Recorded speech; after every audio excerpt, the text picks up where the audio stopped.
प्रधानमंत्री मोदी की सरकार के 7 साल पूरे हो गए। 7 सालों की लोग अपने अपने हिसाब से समीक्षा करने में लगे हैं। इसके साथ ही पूर्व प्रधानमंत्री मनमोहन सिंह सरकार के आखिरी 7 सालों से भी तुलना की जा रही है। ऐसी ही तुलना आइए हम भी करते हैं। प्रधानमंत्री मनमोहन सिंह की सरकार के आखिरी 7 साल यानी 2007 से 2014 तक का शासनकाल और मोदी सरकार का 2014 से 2021 तक का शासनकाल। तिजारत से लेकर सियासत के मोर्चे पर क्या हाल रहा दोनों सरकारों का, आपको बता रहे हैं हमारे वरिष्ठ सहयोगी विजय विद्रोही।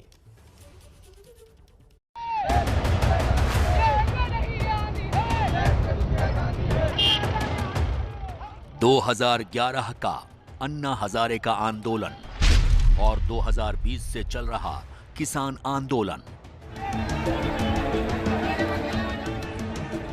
क्या दोनों आंदोलनों में किसी तरह की समानता देखी जा सकती है?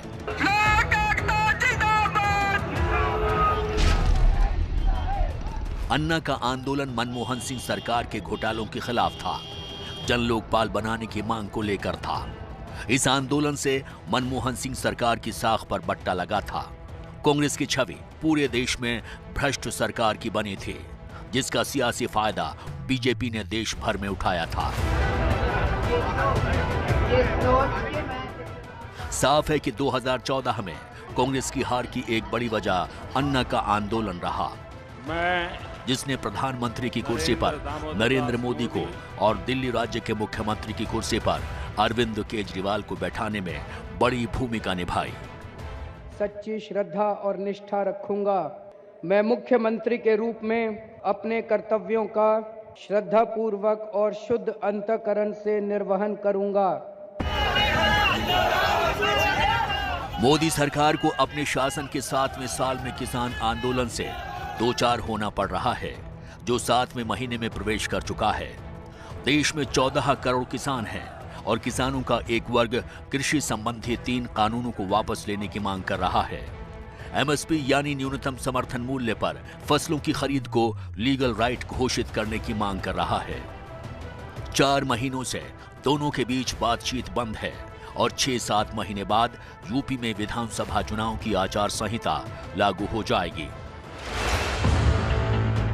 यूपी में पंचायत चुनाव में बीजेपी की हार को जानकार किसान आंदोलन से जोड़कर देख रहे हैं। कुछ महीने पहले पंजाब में 7 नगर पालिकाओं में कांग्रेस की एक तरफा बड़ी विजय को भी किसान आंदोलन का प्रसाद माना जा रहा है। ऐसे में बड़ा सवाल है कि क्या किसान आंदोलन कांग्रेस को पॉलिटिकल क्वारंटाइन से उसी तरह निकालेगा जिस तरह अन्ना आंदोलन ने मोदी को गुजरात से बाहर ऑल इंडिया विस्तार दिया था। अपने ट्रैक्टर पर लिखे किसान क्रांति 2021 26 जनवरी। जब वो ट्रैक्टर को लिख के और देश में कुछ चलेगा, उसका सम्मान होगा। 40 लाख ट्रैक्टर का टारगेट है। सरकार को अगर समझ में आ रही हो तो किसानों से बात करें, एमएसपी पे कानून बनावे, 3 कानूनों को वापसी ले। जब भी घर वापसी होगी उससे पहले किसान घर नहीं जाएगा। टारगेट 2 अक्टूबर तक है हमारा, उसके बाद आगे का प्रोग्राम बनाएंगे।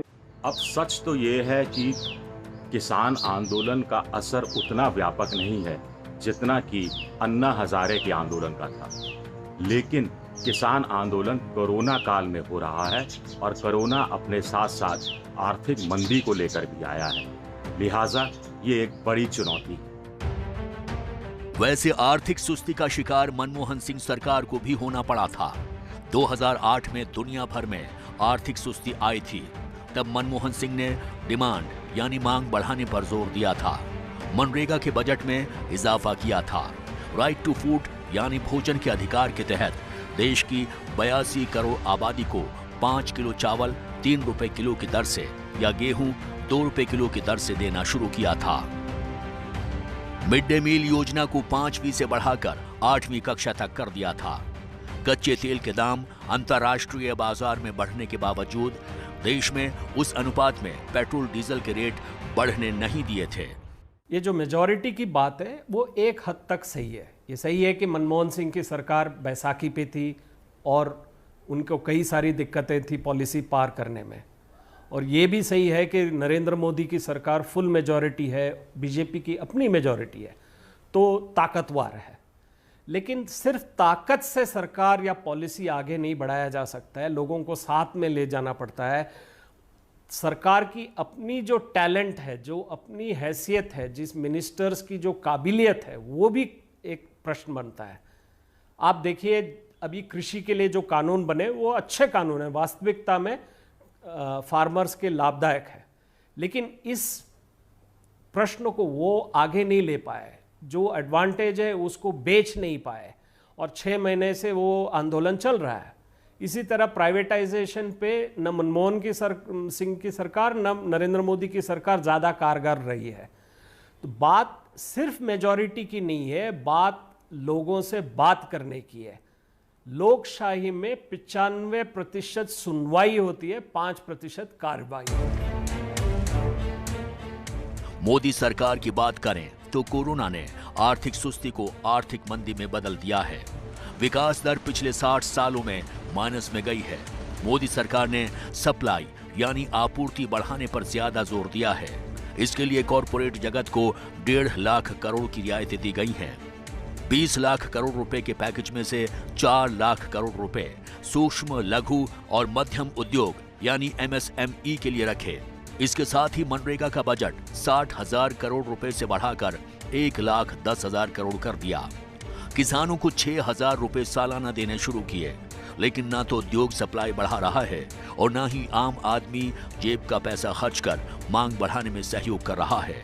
कुल मिलाकर विश्वास की कमी दिखाई दे रही है।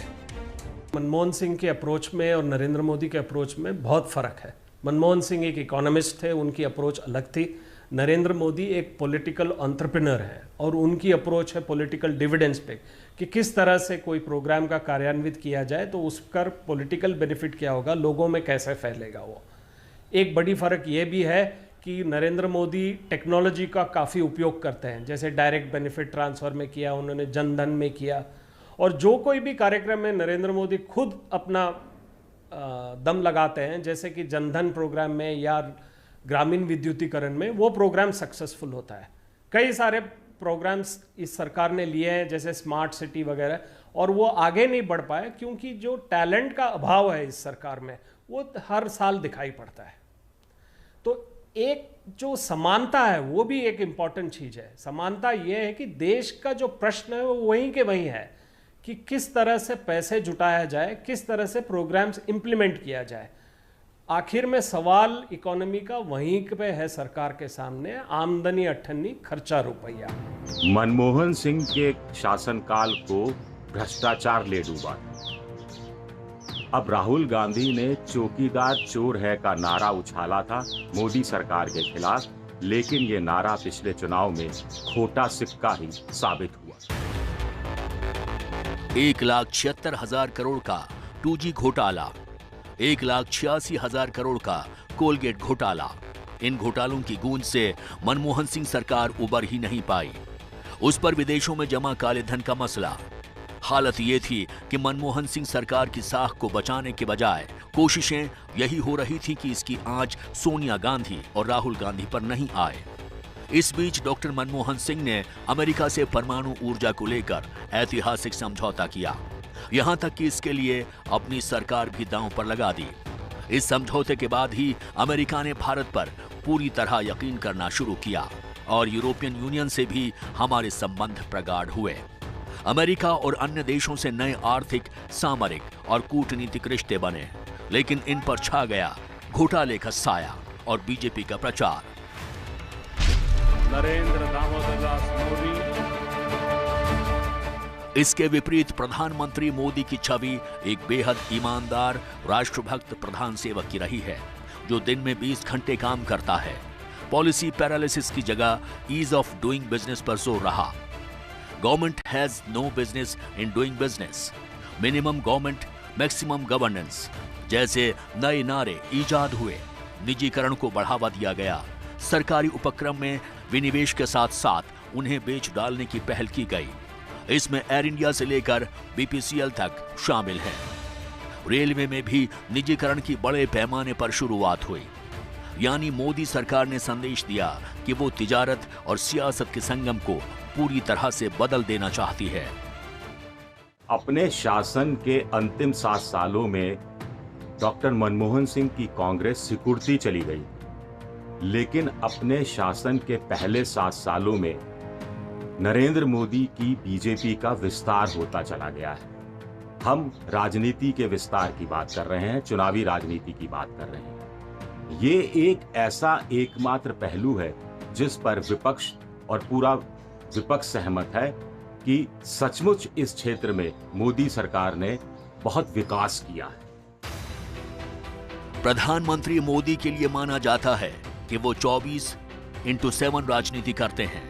पंचायत से लेकर पार्लियामेंट के चुनाव को पूरी संजीदगी से लेते हैं। सरकार के हर फैसले पर जनता की मुहर चुनाव के जरिए लगवाने में यकीन रखते हैं। चाहे नोटबंदी के बाद की विधानसभा चुनावों में जीत हो या जीएसटी के बाद की वजह, बीजेपी ने हमेशा इसी तर्क को सामने रखा है। यही वजह है कि बीजेपी मोदी सरकार के सत्ता में पहले साल के समय 7 राज्यों में थी। बीजेपी 7वें साल में अपने सहयोगियों के साथ 17 राज्यों में राज कर रही है। लोकसभा में अपने दम पर 300 से ज्यादा सांसद उसके पास हैं और राज्यसभा में भी उसने पहली बार कांग्रेस को पीछे छोड़ दिया है। प्रधानमंत्री मोदी खुद विधानसभा चुनावों के समय बड़ी संख्या में रैलियां करते हैं और उनके चेहरे को ही सामने रखकर बीजेपी चुनाव लड़ती रही है। अब क्या इतना भारी बहुमत होने का फायदा देश को मिला? क्या देश में बड़े पैमाने पर आर्थिक सुधार हुए? क्या मोदी सरकार संघ के हिंदुत्व के एजेंडे पर पिछले 7 सालों से खरी उतरी? डॉक्टर मनमोहन सिंह मिलीजुली सरकार की मजबूरियों के बीच आर्थिक सुधार की कोशिशें करते रहे। एक तरफ योजना आयोग की मदद ली और दूसरी तरफ सोनिया गांधी की राष्ट्रीय परामर्श परिषद NAC की सलाह। डायरेक्ट बेनिफिट ट्रांसफर यानी DBT की शुरुआत पायलट प्रोजेक्ट के रूप में की गई। सोनिया गांधी की NAC का असर इतना ज्यादा था कि कहा जाने लगा कि मनमोहन सिंह सरकार तो दरअसल झोला छाप लोग ही चला रहे हैं। झोला छाप यानी स्वयंसेवी संगठनों से जुड़े लोग। खैर, GST पर सभी राज्यों को एक मंच पर लाने की असफल कोशिशें हुई। पेट्रोल और डीजल के रेट डीलिंक किए गए। भोजन के अधिकार और मनरेगा के जरिए ग्रामीण अर्थव्यवस्था में जान डालने के प्रयास हुए। मनरेगा को ग्रामीण इलाकों में गरीबी उन्मूलन की दुनिया की सबसे बड़ी योजना बताया गया। 27 करोड़ लोगों को गरीबी की रेखा से निकाला गया। Mahatma Gandhi National Rural Employment Guarantee Scheme is perhaps the UPA government's most popular and successful flagship program. Shri Jairam Ramesh has written in the Samiksha that it is perhaps the largest and most ambitious social security and public works program in the world. Even if statistics do not tell the whole truth, the Mahatma Gandhi Narega story in numbers is a story worth telling. उधर प्रधानमंत्री मोदी ने कांग्रेस सरकार के भूमि अधिग्रहण bill को नरम बनाने की पहल के साथ अपने कार्यकाल की शुरुआत की और इसमें वो असफल रहे। इसी दौरान उन पर सूट-बूट की सरकार के आरोप लगे। खैर, DBT, हवाला कानून में सख्ती, भ्रष्टाचार निरोधक कानून को मजबूत बनाना जैसे आर्थिक सुधार किए गए। योजना आयोग की जगह नीति आयोग बनाया गया। पहले 7 सालों में ही नोटबंदी से लेकर GST को हमने देखा। श्रम कानूनों में बदलाव की पहल की गई, लेकिन फिर भारतीय मजदूर संघ और स्वदेशी जागरण मंच के विरोध के बाद इसे ठंडे बस्ते में डाल दिया गया। रक्षा से लेकर अन्य क्षेत्रों को FDI के लिए खोल दिया गया। इस बीच 7 सालों में उज्ज्वला, आवास योजना, शौचालय बनाना, उजाला योजना आदि योजनाएं चलाई गईं, जिसका लाभ भी चुनावों में मिला। 7वें साल में कृषि से जुड़े 3 कानून बनाए गए, लेकिन 6 महीनों से किसान आंदोलन के चलते इन कानूनों को लागू नहीं किया जा सका। जानकारों का कहना है कि भारी बहुमत सरकार और संगठन का साथ, संघ का समर्थन, बिखरा विपक्ष यानी सारे फैक्टर मोदी सरकार के साथ थे। लेकिन जिस तेजी से आर्थिक सुधार करने की जरूरत थी, वैसी रफ्तार पकड़ी नहीं जा सकी। लेकिन 7 सालों में मोदी सरकार ने हिंदुत्व के एजेंडे को लागू करने में कोई कोर कसर नहीं छोड़ी। मुसलमानों में लगातार 3 बार 3 तलाक बोलने के खिलाफ कानून लाया गया।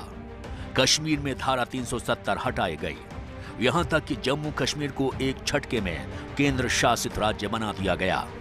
नागरिकता संशोधन कानून लाया गया। नागरिकों की पहचान के लिए नेशनल रजिस्टर ऑफ सिटीजन यानी एनआरसी देश भर में लागू करने की बात बार बार की गई। इस बीच राम मंदिर के मुद्दे पर सुप्रीम कोर्ट के फैसले ने मोदी सरकार को बड़ी राहत दी। बहुत से राज्यों में धर्मांतरण विरोधी कानून को लाया गया या पहले से मौजूद कानून को और ज्यादा सख्त बनाया गया। गोकशी के खिलाफ कानून लाए गए।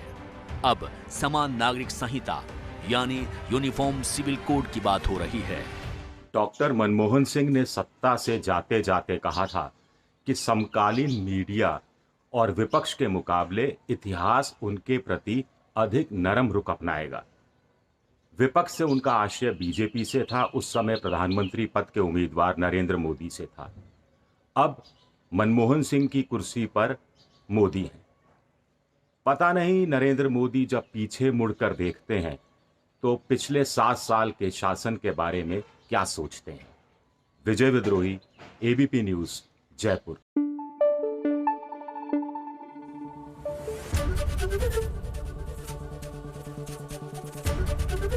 एबीपी न्यूज आपको रखे आगे।